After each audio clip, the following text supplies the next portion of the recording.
la presencia numerosa de trabajadores que otorgan la importancia de vida a este acto. Con respecto a lo dicho y con respecto a la biblioteca que se inaugura, les podría decir resumidamente que en realidad los libros fueron parte de mi vida. Porque mi vieja era maestra, mi viejo era un gran lector, mis tíos eran casi todos docentes. Si bien en aquella época, 1936, una década infame, que no parece tan infame con respecto a la que estamos viviendo. Pero bueno, un antecedente de esa década infame. Eran la mayor parte mitristas, en la época en que la lectura de La Nación, el diario de La Nación, o el diario de La Prensa, era fundamental para dar una opinión política.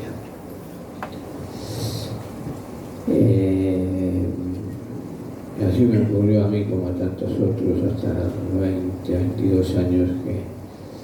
empezamos a entender las cosas desde otra perspectiva, y nos ayudó aquella enseñanza de que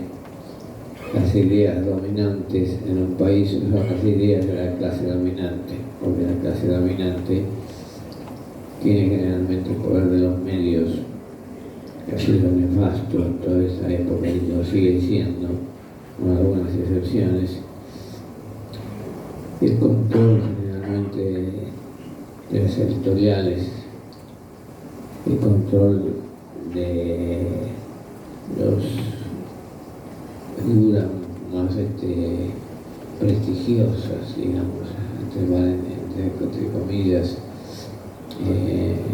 de la literatura y de la enseñanza. Nosotros, la generación esa que nació en el 30 y tantos, pudo ir con grandes esfuerzos desligándose de todos los mitos y las falsedades que los habían imbuido casi inocentemente, diríamos, en la mayor parte de los casos, pero gravemente deformando la concepción de la realidad. En esa forma tan curiosa que está pasando hoy, donde se escucha por televisión la mejoría extraordinaria de la economía, la baja de la inflación, el crecimiento económico, toda una serie de mentiras que uno sale después a comprar alguna cosa al mercado de la esquina y encuentra que la realidad es otra, que la realidad no tiene nada que ver con lo que dicen los medios, como si viviéramos en dos países, un país de las mayorías sometidas, en parte confundidas también, y un país de las minorías, de los 4 o 5 grandes multimillonarios que controlan con el apoyo de las grandes potencias las cosas que se hacen en el país. Hubo un momento que fui acumulando libros, proyectos o declaraciones, y también un momento que a los jóvenes les resulta difícil percibir, es el momento en que uno va llegando a los altos años y se empieza a preguntar qué va a pasar con todo ese material,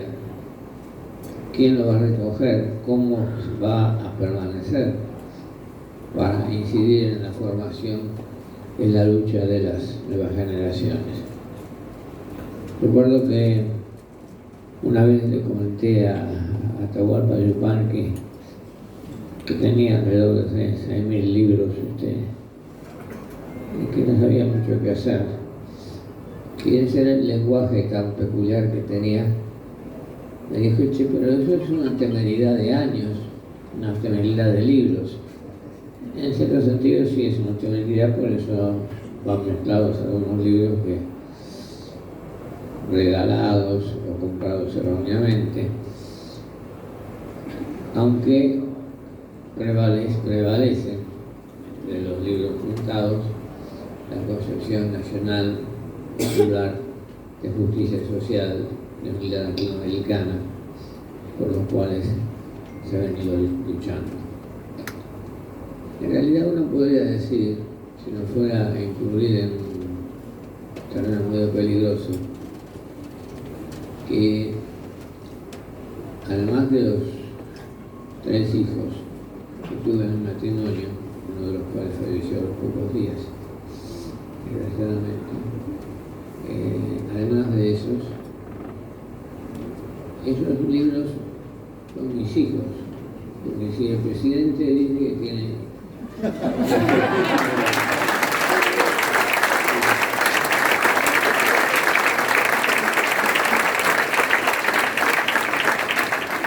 se ocupa de crearles en Olivos un lugar para que los perros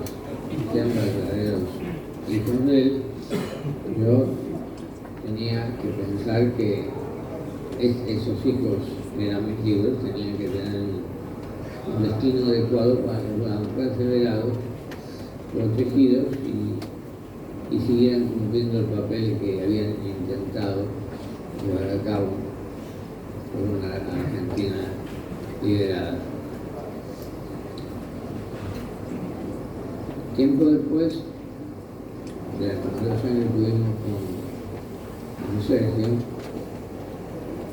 él hizo la denuncia de cómo se derivaban las cantidades de oro a Londres sin explicar las razones del motivo, la dimensión del traspaso. Y bueno, ese hecho me convenció de que en realidad la elección que yo había hecho del sindicato bancario, de la bancaria, no solo por su lucha, sino por su secretario general, se ocupaba de proteger la riqueza de la Argentina, había sido correcta.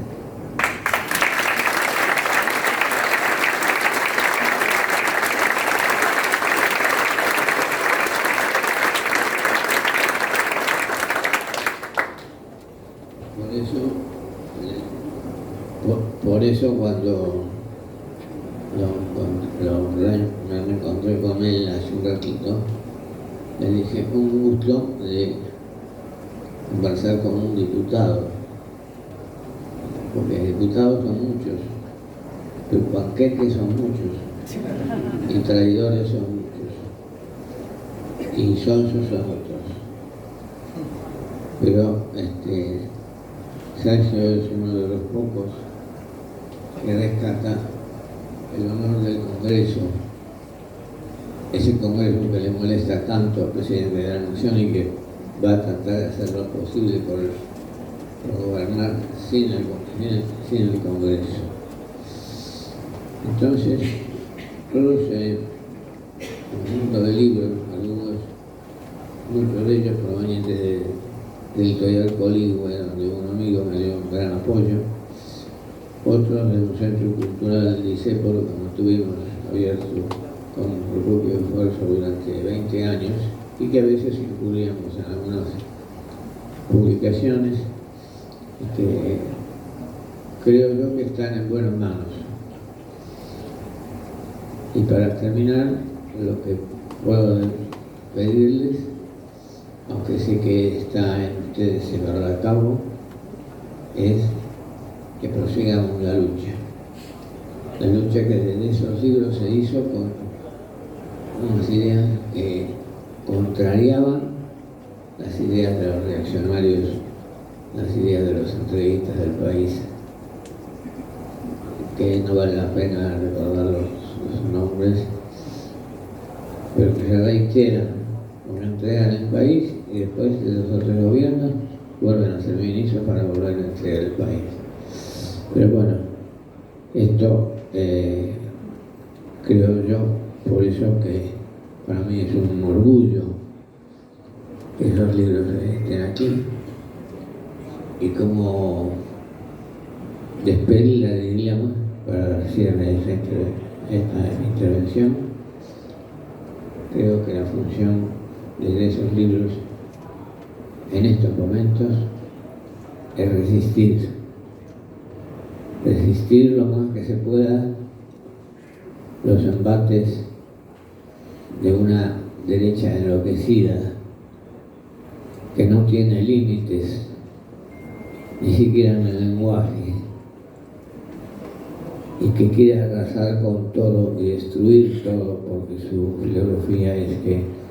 el Estado debe ser destruido para que una minoría de oligarcas se quede con toda la riqueza. Estoy seguro que esos libros van a cumplir esa función. Gracias.